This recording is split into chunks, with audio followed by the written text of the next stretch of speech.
I feel like the biggest benefit to Borderlands 2's replay value is in the Vault Hunters. Each of them have wildly different playstyles and are incredibly fun to play. So, what's my ranking?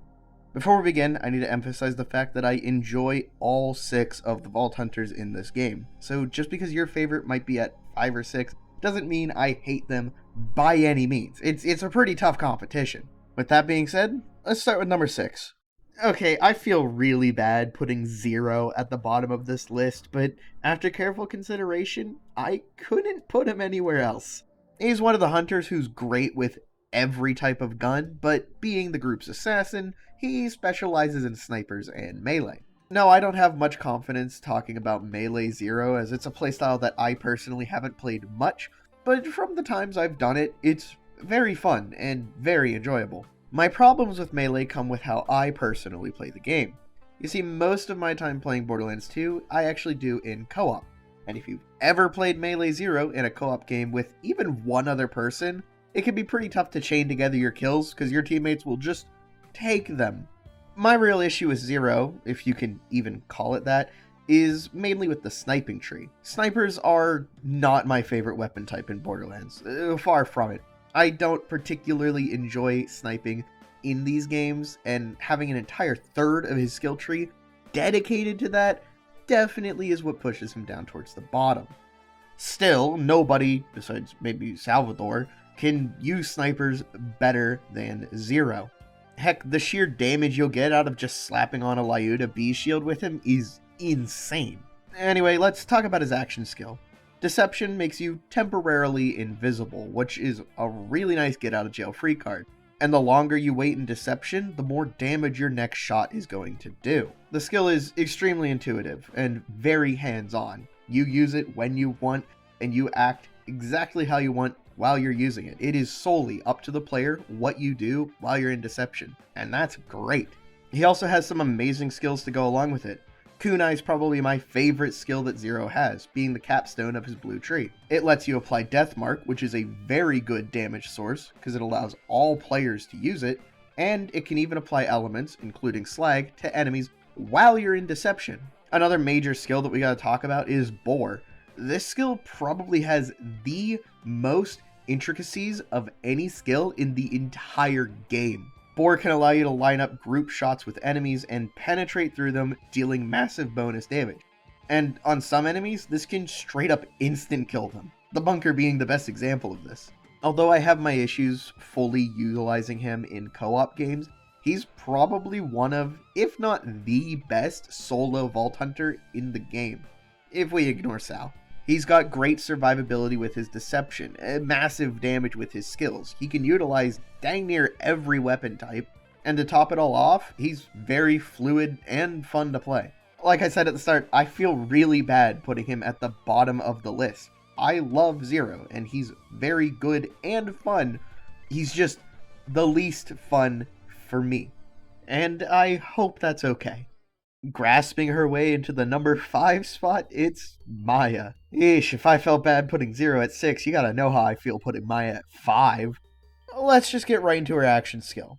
Phase Lock is really simple. You look at an enemy, use your action skill, and they're locked in place. Bigger enemies that can't be locked in place just take a lot of damage, which is apparently based on roid shields? Yeah, that's weird.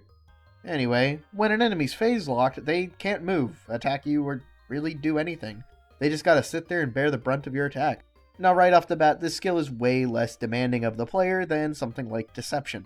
And in a lot of cases, like this one, that can be a good thing. Sometimes the simplest action skills are the ones we like the most. But you'll quickly learn as you move down her skill trees that there's a lot more to phase lock than what originally meets the eye. Skills like Converge, Subsequence, Res, and Ruin all change the attributes of phase lock. And don't even get me started on Thought Lock, that's a completely different action skill. Maya almost feels like you're augmenting the perfect action skill for what you need. And that's part of what makes her kit so fun. Moving on from action skills, how does Maya do in the weapons category? Well, being the siren of the group, she thrives off of elements. Guns like the Pimpernel, Hellfire, and Elemental Conference Calls do massive damage in Maya's hands. And by equipping a Catcalm on her, she's able to make SMGs disgustingly powerful. Combine her elemental prowess with powerful SMGs and the Bee Shield, and you've got the Bee Hawk combo. Maya is undoubtedly the best user of the Sandhawk, one of the strongest guns in the entire game. And it's not just powerful, it's also fun. I mean, look at the footage. This is great. Oh, and speaking of her damage, I gotta mention Cloud Kill. This skill's insane. It can wipe out rooms. Man, y'all remember when Cloud Kill sucked? That had to have been, what?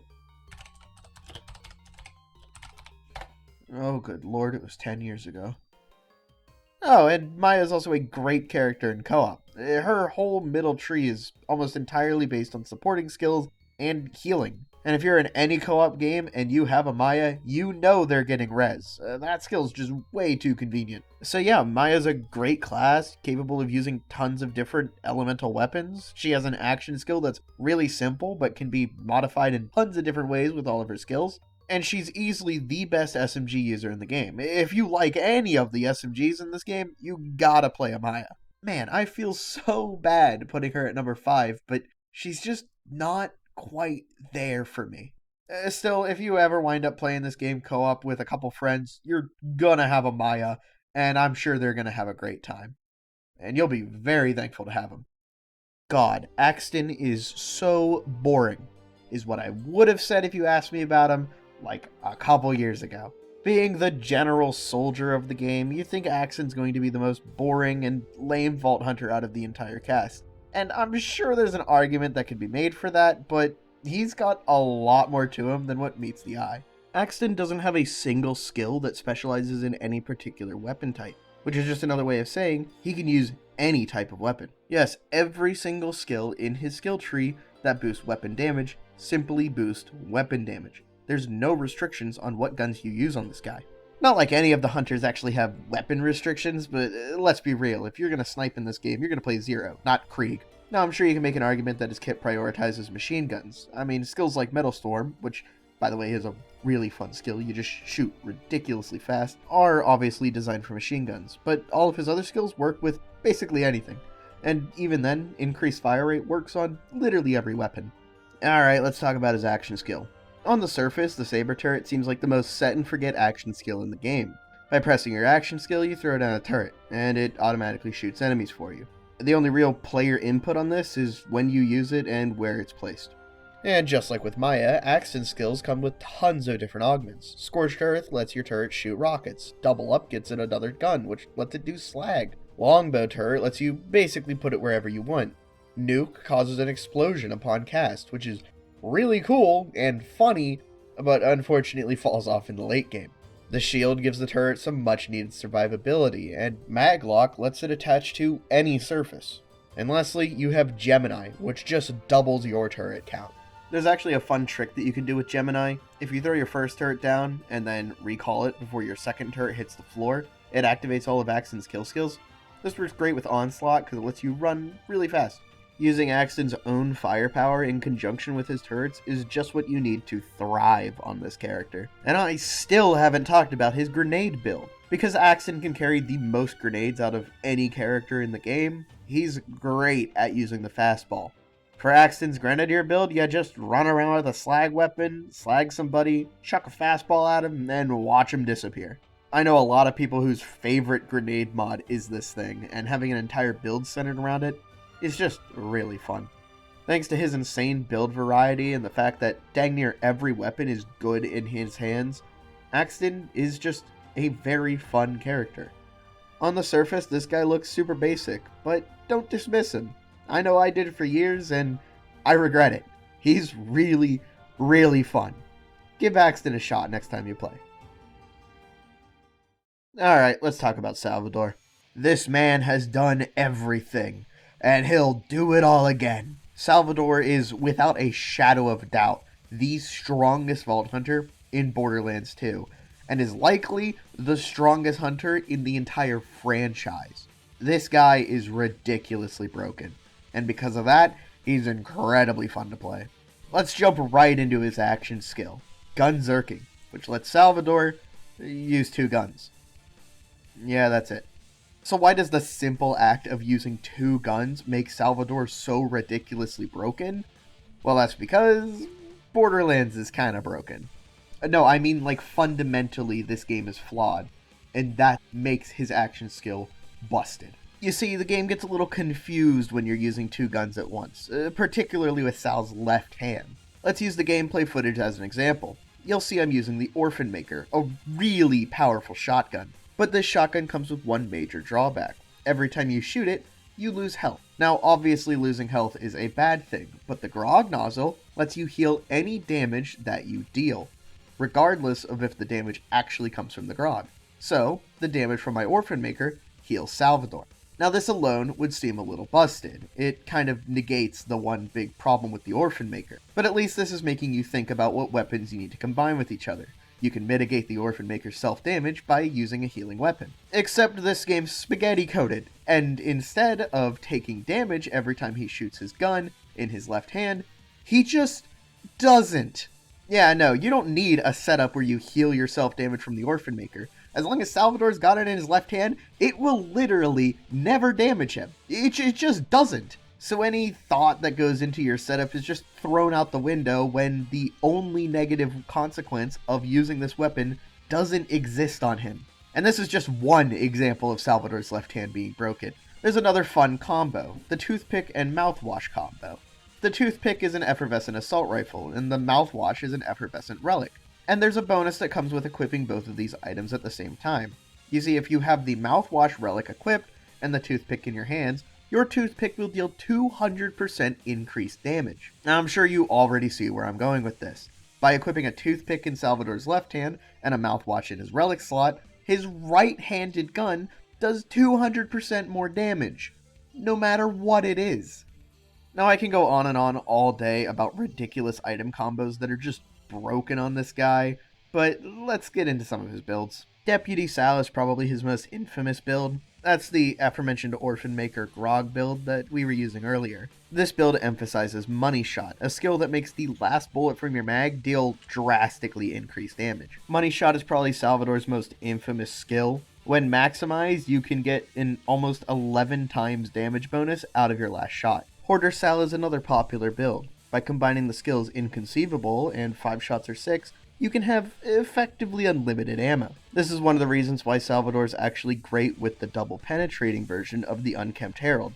Most other characters can't keep up with its ammo cost, but he can.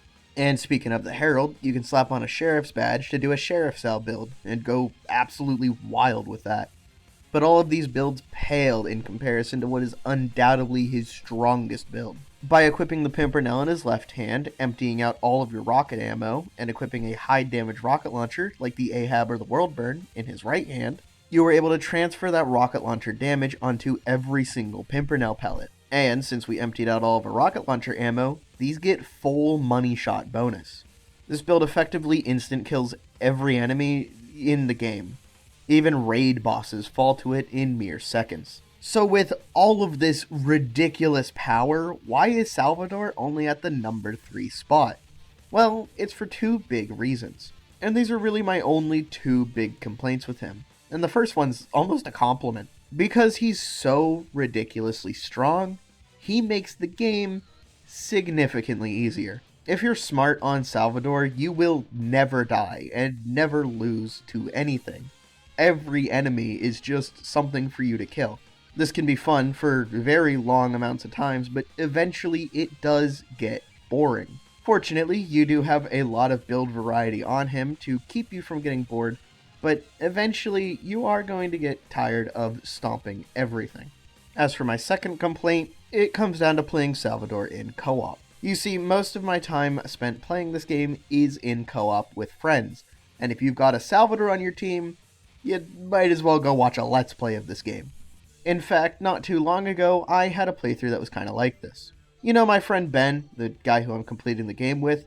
Well, despite playing for a few hundred hours, he has never used Salvador before.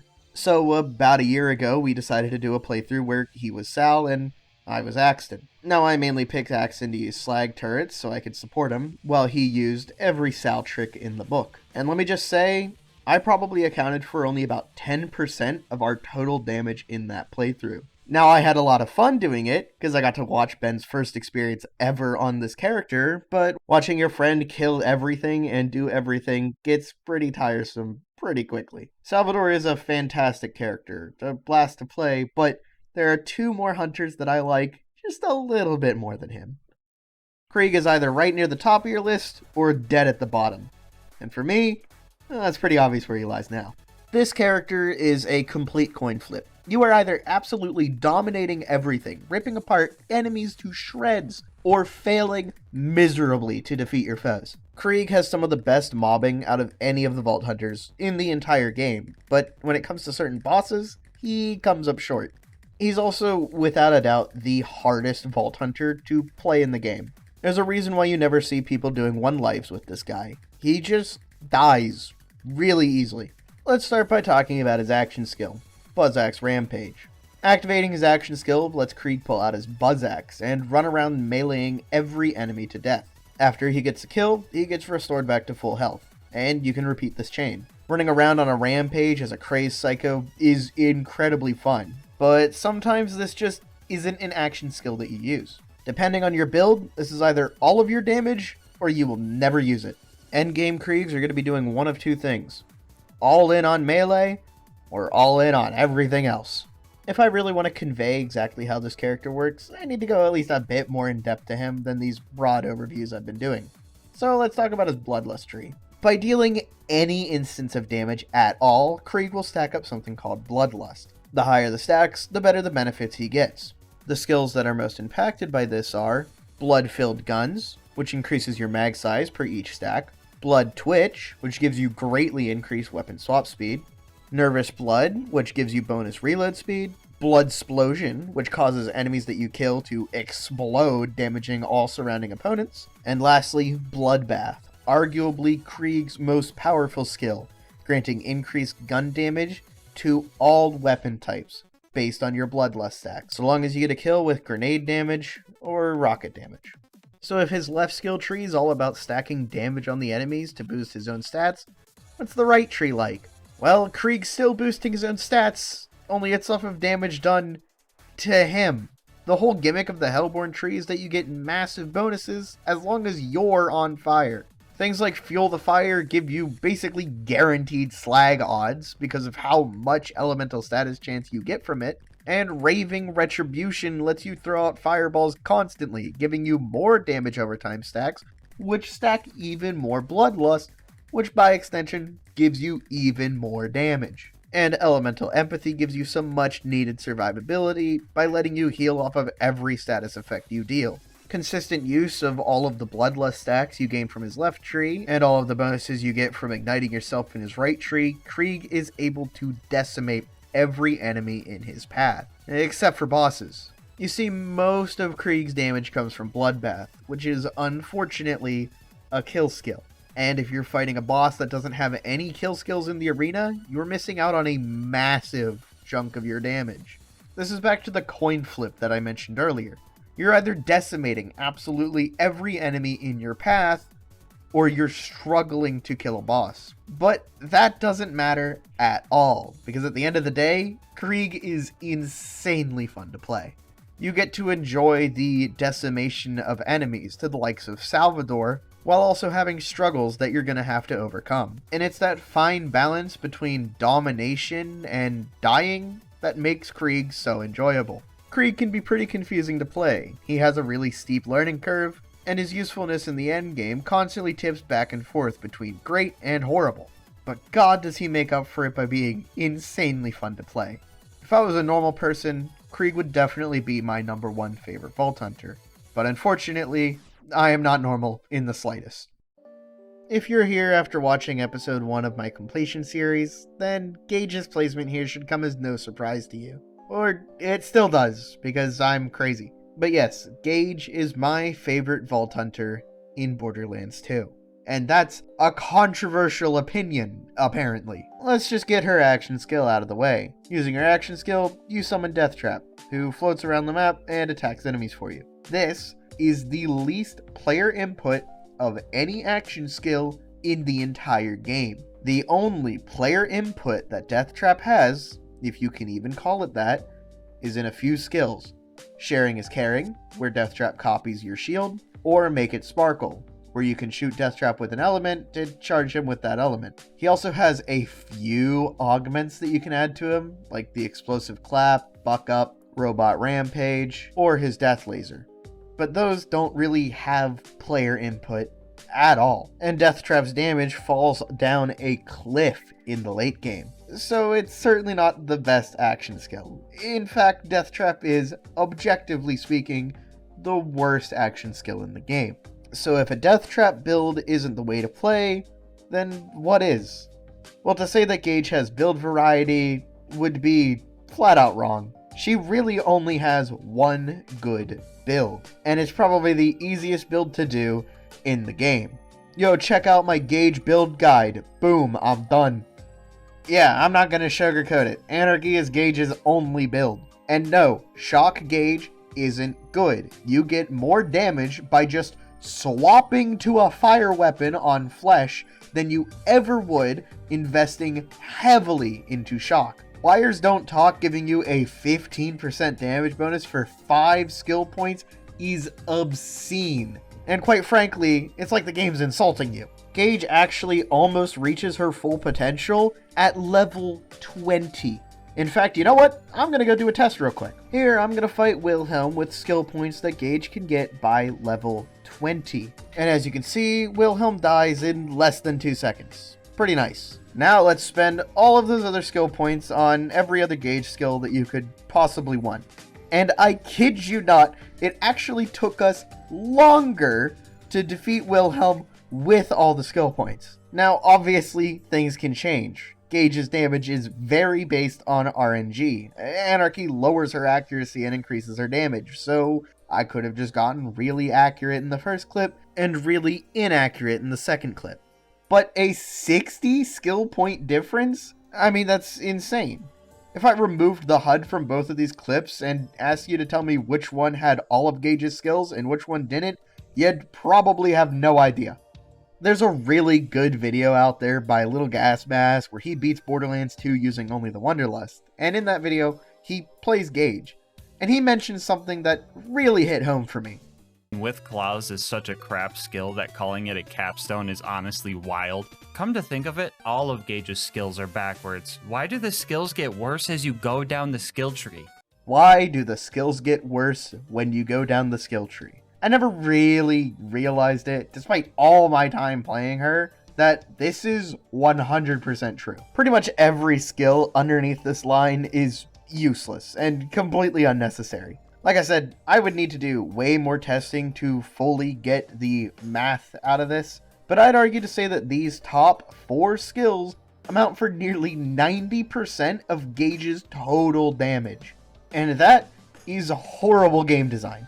Okay, so her action skill has basically no player input. She only has one build, and that build is very RNG dependent, and any other build attempts pretty much fall short. Shock Gaige is pathetic and is outdamaged by switching to another weapon. And Melee Gaige is just a complete and total meme. So why is she number 1? Why is she my favorite? Well, the answer to that is really simple. I like Gaige. It's not that deep. I just enjoy playing her. I like her character. I like her design. I enjoy the gambling that is Anarchy. Entering a room with 400 stacks of Anarchy and drunk hiving everything out of existence is really fun for me. Now, I'm not going to defend her kit at all. It's horrible. It is an objectively poorly designed kit, and I will gladly be the first to admit that. But none of that matters when I have fun with her. Playing through Borderlands 2 isn't about getting the best and most meta builds, at least for me. Instead, I just enjoy playing what I like. I've been playing this game for over 10 years now, and I still enjoy Gaige.